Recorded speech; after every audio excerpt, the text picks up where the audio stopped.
peso tiene el pedal en el centro, lo entendí hoy. Nos fuimos, volvemos a cruzar el charco, ¿no? Sí, este coche lo compré yo en una casa especializada de Madrid.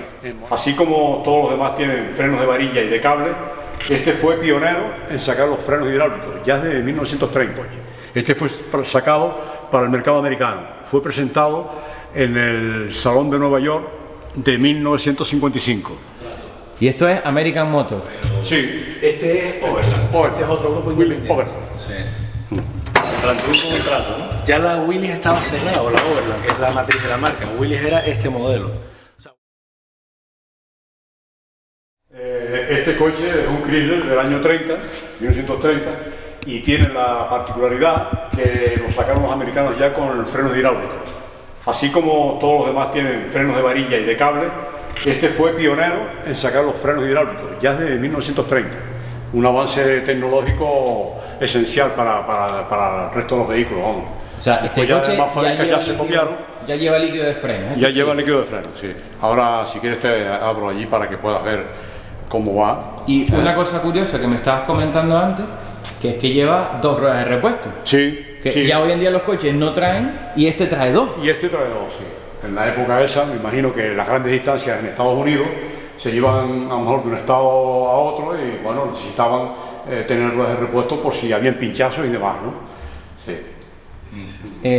Vemos que el Chrysler o Chrysler Sí. tiene esto aquí que no deja de llamar mi atención, como una especie de ciervo o un alce. Sí. Luego tenemos el Studebaker que también lo tiene, incluso el Rolls Royce, que es el espíritu del éxtasis, ¿no? Que se llama... Efectivamente, sí.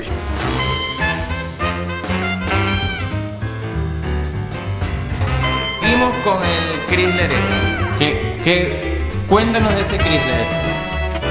Verás que la bomba de freno, mira ahí, original, ¿ves? Esa es la bomba de freno, ¿ves? Acciona el pedal, entonces ahí fluye el líquido y va por las tuberías, ¿eh? Ahí. Este coche le compré varias piezas en la feria de Jersey, en Estados Unidos. Me fui allí y traje los faros pequeños estos, traje los espejos, traje la mascota, en fin, muchas cosas las traje de allí de la feria. ¿La qué? ¿La qué? ¿La mascota? La mascota o, no sé, el anagrama, como quieras llamarlo, ¿no? No, está bien porque fíjate que en todos este tema de pasiones, bien sea de motos, el que colecciona sellos, siempre hay cosas particulares, ¿no? Claro. Y es muy curioso Sí. que esta sea la mascota. Sí, efectivamente. Es un gamo, como puedes ver, corriendo, ¿no? Traje también las pitas, estos faros pequeños, o sea, ya digo, traje varias piezas que le hacían falta. La verdad que son detalles que le quedan muy bien, muy bonitos.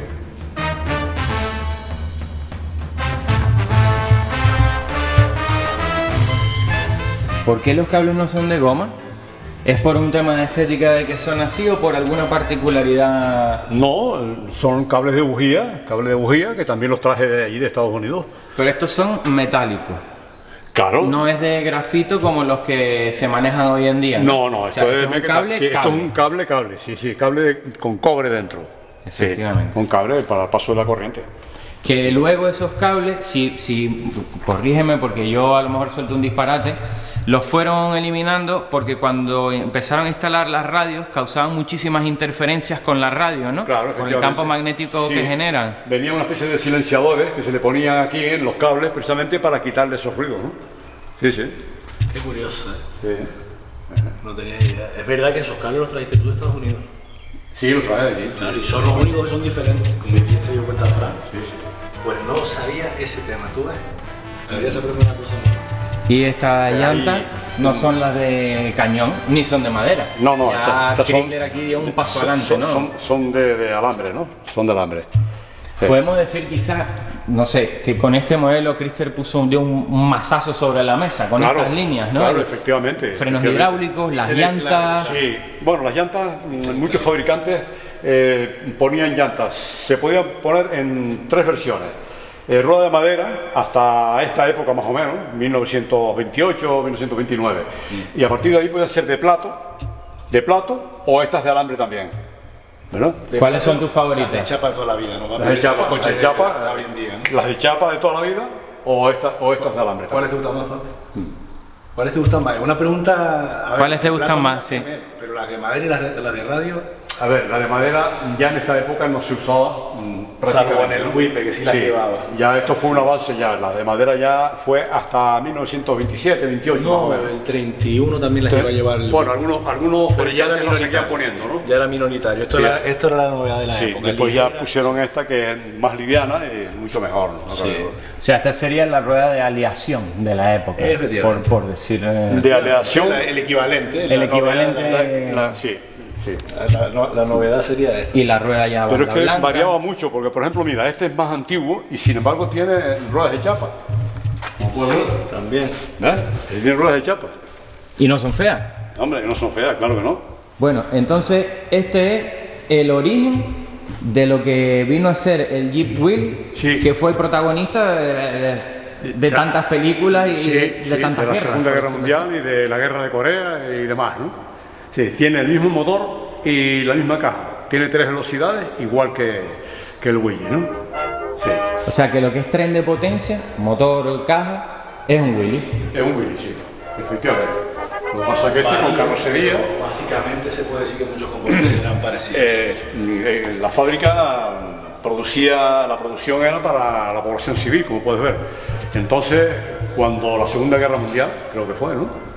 Sí, sacaron un concurso. el ejército, el gobierno americano, les hizo un contrato por no sé cuántos miles de coches, ¿no? Entonces dejaron de fabricar coches para la población civil y se dedicaron a hacer los coches para la guerra. Este es Overland. Overland. Este es otro grupo Willys independiente. Overland. Sí. Planteó un contrato, ¿no? Ya la Willys estaba cerrada, o la Overland, que es la matriz de la marca. O sea, Willys eran todos, pero este era en concreto el Wipe, era la marca y modelo, ¿no? Se cambiaba, era una estrategia de marketing muy novedosa. Pues el gobierno de Estados Unidos sacó el concurso para lanzar el Jeep de la guerra, ¿no? Quería un coche utilitario, todoterreno, barato de producir y que se pudiera llevar en cajas pequeñitas para transportarlo incluso si hacía falta pues en barcos o en aviones, ¿no? Entonces se presentaron lo que quedaba todavía de la Overland, que ya no fabricaba coches desde hacía como 6 años, 5, desde el año 37, 36 no fabricaba coches, bueno, 3 años hacía que no fabricaba coches. La Ford y la Bantam, que era una fábrica de maquinaria y de metalurgia estadounidense. Esta marca fue la que planteó el proyecto más, digamos, plausible o más viable, tomando como base pues, su mecánica, su caja de cambios, parte del motor de este coche que se mejoró en modelos sucesivos, pero básicamente era el mismo, sus planchas de estampación, un montón de troqueles que tenía en la época que hizo que el proyecto de la Willys fuera el más perfecto. De hecho, siempre se ha dicho que el mejor utilitario que ha fabricado jamás Estados Unidos ha sido el Jeep de la guerra, con diferencia, porque tenía todos los carnes, todos los estándares de un coche utilitario. Y de una gran calidad de fabricación y pesando no llegaba a 800 kilos, un coche que es irrompible, eso era imposible de pensar en la época y que es 4x4 además.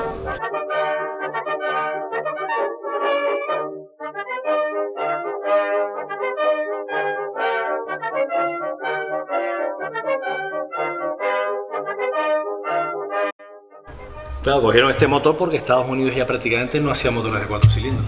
Estaba Continental, que es verdad que a partir del año 52 cogieron los motores Continental de 4 cilindros en los años 30, porque eran un poco mejores en rendimiento que este, porque este gastaba demasiado. Y era un fallo que tenían los primeros, aunque es verdad que bueno, que era más robusto y tal, pero los motores Continental dieron más resultados a partir del año 52, de la guerra de Corea. Pregunta para Antonio. Una cosa curiosa que tiene este coche es que, aún siendo freno de varilla, lograron ponerle frenos delante, y no es fácil con freno de varilla. La articulación esta que hicieron fue un invento, un avance bastante significativo para la época. Claro, porque es que aquí la rueda puedes gira. ver, mira, el Chevrolet no tiene sino frenos detrás nada más, porque delante no estaba inventado todavía para ponerle frenos delante, frenos de varilla. Claro, como El la... Fiat tampoco tiene frenos delante. El Berliet tampoco tiene frenos delante. ¿Qué O sea, me que estás esto fue un contando? avance. Solamente teníamos frenos detrás. Frenos detrás nada más, efectivamente. Sí. Una pregunta que te iba a hacer antes. Tú que tienes todos estos coches, ¿cómo afecta o cómo beneficia o pasa algo con la gasolina de hoy en día y la gasolina que había antes? El tema del tetretilo de plomo. Bueno, hay que ponerle sustituto. Eran coches de baja compresión, entonces la gasolina, aunque no era muy refinada, pues funcionaba perfectamente. Se le puede poner gasolina corriente de 86 octanos o de 90 octanos. Claro. Sí, sí. A ver, de hecho, ¿te acuerdas cuando vino el ilustre Hermann Sapp? Que no sé, Fran, si te acordarás de quién es, el señor que iba con su mujer y que fue teniendo hijos en un coche antiguo por todo el mundo. Ah, sí, estuve en el argentino, taller. vino por Tenerife. Estuvo en tu taller. Sí, estuve en el taller y le bajamos la caja de cambio. Es verdad que me lo contó, es verdad que me lo contó. Que me acuerdo que eras tú. Sí. Él fue el que me dijo, dice, a ver, porque yo le hice la misma pregunta, digo, Herman, llevas dando vueltas por todo el mundo con un coche de los años 30 sin gasolina apta para este coche. Y dice, no señor, la gasolina de la época no llevaba plomo. Claro. Aunque yo creo haber oído que sí, pero a lo mejor no siempre la llevaba. O sea, que eran unas gasolinas que, como dice mi padre, venían pues... Es curioso porque yo siempre, claro, yo he dado por hecho que la gasolina desde que se inventó traía plomo, pero es verdad que puede ser que se le haya añadido después, por el aumento de la compresión en los motores. Efectivamente. Sí, efectivamente. La Sapp Family. Sí. Estuvo aquí. Saludos a la gente de la Sapp Family si nos llegan a ver. A medida que avanzaron técnicamente los coches, pues también las gasolinas tuvieron que irse adaptando poco a poco a la situación, ¿no? Sí, claro. Señor. ¿Ves? Este asiento que llevo aquí detrás, adicional, en la maleta. A esto le decían el coche de la suegra, porque la suegra iba aquí detrás, no tiene capota aquí detrás, entonces la pareja iba adelante y la suegra se iba mojando aquí detrás y llovía, ¿no? O el aire pudra, ¿no? O el aire pudra, ciertamente. Tú sabes que yo entro en cierto conflicto cuando veo estas cosas, estos avances de los frenos delanteros por varilla, Claro. porque, Mira, Frank. como decía antes, yo estoy ahora con los coches modernos, que es lo último, Claro. y a mí estas coches me parecen estas cosas sorprendentes. Hay que ponerse en la situación en la época en que fue descubierto o ¿verdad? Aplicado, ¿no? Te subes con el pie izquierdo, luego pones el derecho y luego ya te metes para el asiento. Y es súper cómodo. Aunque es difícil subirse, pero una vez estás aquí dentro, es comodísimo. Tengo las piernas estiradas. O sea que se puede decir que vamos, que se va de lujo aquí. Me parece, ¿no? Y el espaldar es la tapa del maletero. La tapa del maletero, sí.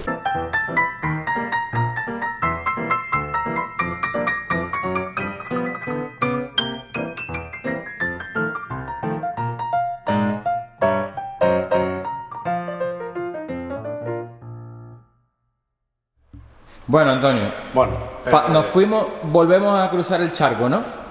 sí. Este coche lo compré yo en una casa especializada de Madrid, en More Clásico. Bueno, y estoy haciendo propaganda sin querer, pero bueno. No pasa nada. Estaban estudiando Carlos y su hermano Javier, estudiando en Madrid, fueron a verlo porque yo lo había visto en la revista Motor Clásico y vi el precio y me gustó. Se fueron a verlo ellos y bueno, me dijeron que más o menos pues sí que estaba bien, que estaba bastante original, como así se demostró después. Eso lo trajimos, lo desarmé todo, lo llevé a arenar a la darse pesquera a los Chorros Arena para sacarle todo lo que tuviera podrido y efectivamente se le soldaron muchas partes con un chapista veterano de los de antes y se hicieron todas las piezas y se soldó todo. Se soldó todo con hilo de cobre. Con hilo de cobre y se le dieron 2 o 3 manos de una pintura especial de fondo. Y tiene también otras 2 o 3 manos de pintura negra encima. Hombre, te voy a decir, Antonio, que dentro de mi ignorancia es el coche que más me gusta. Es muy bonito, este coche tiene un modelo muy bonito. Coche, las líneas, lástima que el negro con las luces y tal a veces resalta o no sé, Hombre, pero el coche tiene una el negro línea... tiene la ventaja de que los cromados destacan mucho más. Saca el cuadro es muy bonito. A este coche negro le saca muchísimo partido. Hay gente que dice que pierde, tú sabes que el negro es lo que le quita pomposidad al coche y le da un poco como la línea, como la hace como más soberbia, ¿no? A mí me gusta mucho para este coche. Hay gente que le gusta más este coche en color blanco, lo hace más pomposo, más...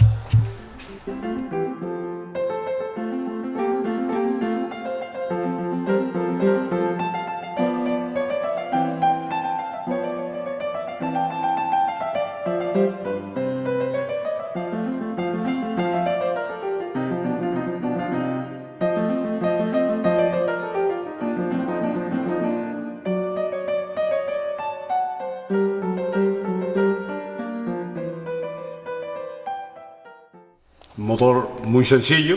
Y esta mecánica, la mecánica, realmente la técnica es de antes de la Segunda Guerra Mundial, ¿sabes? Eso la aplicaron ya después, cuando empezaron a sacar estos modelos después de la guerra. Como puedes ver, tiene servofreno también, ¿eh? Pero en realidad es un motor muy sencillo, tiene doble carburación, bueno, 1900 centímetros cúbicos. Sí. No es un coche para correr, es un coche para disfrutar de él, ¿sabes? Bueno, la carburación es bastante compleja, es lo único que tiene el coche a lo mejor de... Pero está original también, original, sí. Muy importante. Esto hay que regularlo todo con los Sí. vacuómetros, ¿no? Claro, naturalmente. Sí, sí.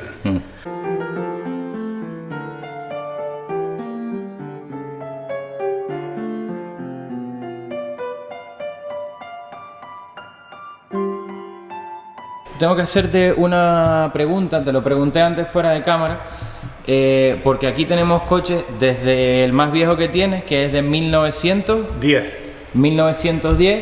y no vamos a hablar de los modernos, pero bueno, ya de ahí para adelante. ¿Cuál es la diferencia entre un coche clásico, antiguo, viejo? Bueno, los antiguos se consideran, como te comentaba antes, los fabricados hasta el 31 de diciembre de 1939, por ejemplo. Después ya empezó la Segunda Guerra Mundial y lógicamente pues no se fabricaron coches. Aquí no llegaron coches durante 5, 6 o 7 años. Entonces ya a partir de ahí después se empezaron a fabricar con la misma técnica mecánica que antes de la guerra, y a sacar ya modelos un poquito más modernos y demás, como es por ejemplo este coche. Este fue sacado para el mercado americano, fue presentado en el Salón de Nueva York de 1955 y gustó muchísimo, la verdad.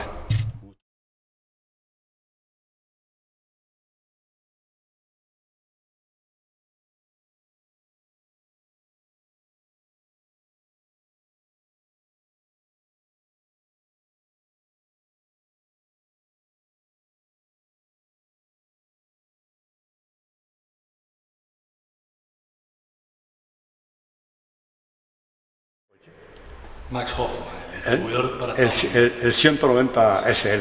¿Hacemos lo de la puerta? Ah, sí, si quieres, sí. A ver, antes Eso, da igual. estábamos comentando antes Sí. de que el Studebaker las puertas cerraban como un Mercedes, ¿no? Claro. Y es por esto, ¿verdad?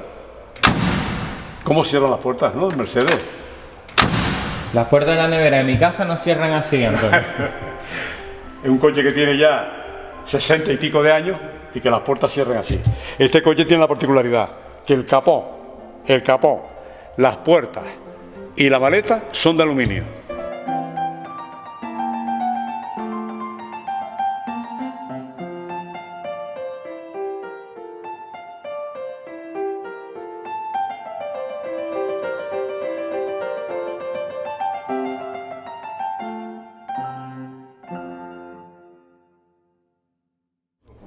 Vale, y este, Sí. para yo aclararme, entonces este es clásico, antiguo. Este es un bien, clásico. Este es un clásico. Aunque eres clásico también, y este es un clásico. Ok. Sí, sí. Este concretamente se lo compré a un alemán que vivía en Ico de los Vilos. Y bueno, pues también lo desarmé todo, se le reparó, el motor se lo había reparado él.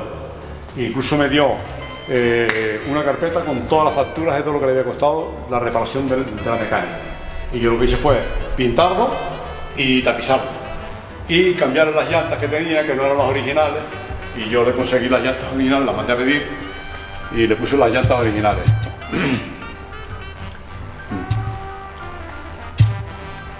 Entonces este coche también es muy interesante. Un coche muy bonito, tiene mucha aceptación. Este es el 230 SL, que también lo llaman el Pagoda.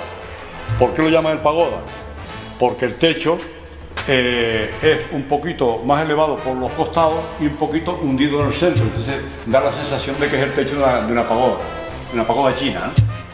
Interesante. Un detalle. Y entonces este se fabricó en 3 versiones. 230, que fue la primera, que es la más antigua.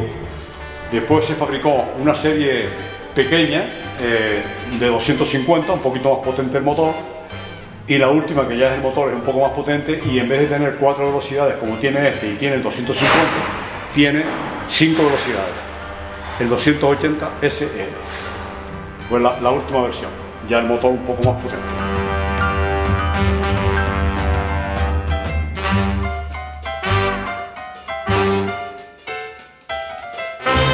Tú fíjate. Aquí tú yo digo que esto es un Rolls, Tú pero me acaban fíjate de decir que no. Lo Esto que es- tiene la reina de Inglaterra ahora, que en paz descanse, lo que tenía. ¿Tenía Rolls o tenía Bentley? Todos los coches que tiene la reina son Bentley. Bueno, tenía de todo, de ingleses tenía de todo. Bueno, pero eso Hasta no, Land Rover tenía. pero eso no quiere El decir Rover, ¿eh? que sea más elitista no, pero que sí, Rolls. porque son las tiradas, son más pequeñas las tiradas, ¿me entiendes? Es más elitista que el otro. En ese sentido es verdad, hay Sí, menos sí. unidades de este modelo que Sí, de Rolls. mucho menos. Y es verdad que el pasado de Bentley fue quizá de un coche que tiene más atractivo hoy en día, que es el concepto de un coche deportivo y de carrera, que es el de un coche para transportar a las celebridades, aun cuando Rolls Royce se supone que ha sido lo más de lo más, exceptuando Bugatti, Hispano Suiza, tal vez Duesenberg, Horch. Bueno, que te pones a mirar y Rolls Royce fue la que sobrevivió, pero marcas de alto standing como esto hubo varias. Pero es verdad que Rolls Royce quizás fue la que sobrevivió, que tuvo viabilidad comercial dentro de ser la marca más elitista, ¿no? Mira, esto es como estar sentado en el sillón de casa, ¿no? Automático. Sí, automático. Volante a la derecha también, para no variar mucho. Este es inglés, ¿eh? Este Y es esto ¿Eh? no es plástico, esto es madera, esto es no es madera. hidroimpresión. Esto es madera. Es madera. Esto está restaurado aquí en nuestro taller de abajo de barnizado de los Nortes. La tapicería es una belleza. Al ser Y el cristales tapicero, eléctricos. el tapicero que le renovó la piel es un tío que vale mucho la pena. Es un gran profesional. Sí, el mismo. El mismo, que me ha tapizado todos los coches. Sí. Yo creo que es el mejor trabajo de esto. Porque Era tiene muy común. Backlight. Era lo que te iba a decir, que por ejemplo en los vehículos americanos es concesionario. te ponen Fisher, las molduras de Este es el Fisher. concesionario que lo vendió, que existe hoy en día, ¿eh? No sé si Lady tuvo uno o un Rolls, pero algún coche de alguna persona inglesa lo vendieron ellos en subasta. ¿Esto tiene el paraguas en la puerta? Este no. Buena pregunta, porque siempre digo, nunca me acuerdo de mirarlo, este no lo tiene, pero este modelo lo traía, ¿eh? Date cuenta que aquí le cabe. Sí, ok. Sí, este no lo trae en concreto, pero sí es verdad que hubo modelos de estos que lo traía. Sí. Bueno, Pero- tenemos un V8 Esto que es no un motor- es ni americano, porque no es Ford, no es Chrysler. Carburadores de campana, como puedes ver. Sí, eso ya es un indicio del origen del motor, ¿no? Y es casi un 7000 de motor, entonces te quedas un poco extrañado, ¿no? ¿De dónde es este motor, no? ¿Y esa R de dónde será? De Rolls Royce, ¿no? Efectivamente. Claro. Este motor es lo que te iba a contar ahora. El coche tecnológicamente tiene adelantos, pero son todos adelantos muy mecánicos, ¿no? No es como los Mercedes de la época que ya tenían a lo mejor, pues ya algún Mercedes pocos años después empezaba a innovar con el ABS, casi que poco después con el airbag. Este coche no llega a ese avance, pero sí es verdad que lo que es la fuente de tecnología que más costoso resultó ser para Rolls Royce al desarrollarlo fue el motor.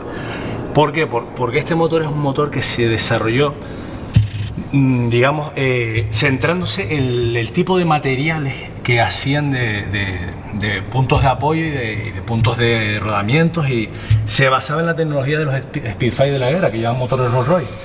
Y esa tecnología a nivel metalúrgico, que la llevaba Rolls Royce muchos años estudiando, se volcó toda en este motor. Prácticamente se puede decir que es el último desarrollo que tuvieron, porque luego ya sí empezaron a venir con inyección, con encendido electrónico, etcétera. Este todavía es de los que es totalmente, digamos, de la época analógica. Pero a nivel de calidad de fabricación, de ajustes, de durabilidad, hay un artículo súper interesante en piel de toro que recomiendo a todos los que estén viendo este video ahora que lo vean, porque habla del desarrollo de lo que fue la fiabilidad de este motor y la comparación con motores americanos de la época. Y era con diferencia el motor que más leña aguantaba durante no sé cuántas semanas estuvo encendido, pero estamos hablando de más de un mes y medio, 2, al tope de sus revoluciones.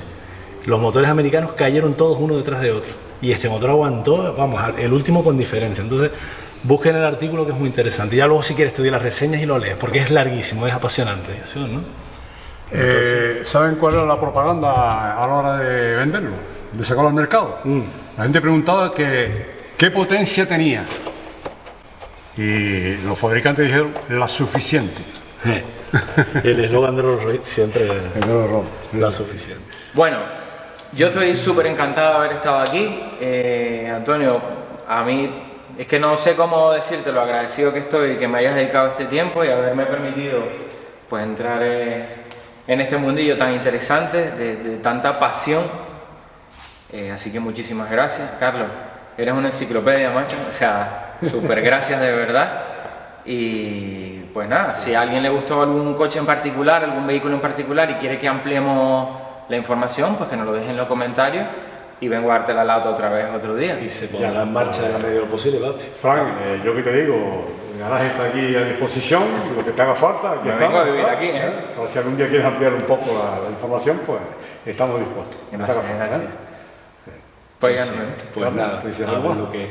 Bueno eso, que en la medida de lo posible, según si les gusta algún coche en particular, pues otras cosas más que tenemos para ponerlos en marcha, porque uno está metido en su día a día y los coches al final lo cierto es que pasan temporadas sin ponerlos en marcha, ¿no? Salvo algunos que tiene mi padre que son los selectos, digamos, que están todos los fines de semana en marcha. Por ejemplo, estos clásicos, el Mercedes este lo saqué precisamente el domingo pasado, este también lo saco con frecuencia.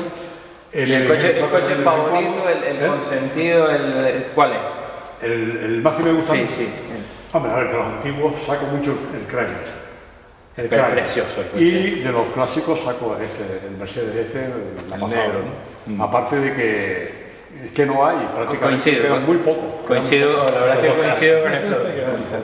Y aquellos también, ellos se disfrutan un montón. Por ejemplo, el Fiat es un coche que camina muy bien. Una delicia. El coche sube, suelta con la una cuarta, impulsando. Yo sí tengo que decir cuál es mi favorito. A nivel sentimental me quedo con el Fiat porque lo viví en una edad muy bonita, la edad que tiene Fiat ahora y cuando se empezó a restaurar, entonces me quedó grabado. La afición mía a los coches me viene por ese coche, por el Fiat naranja prácticamente.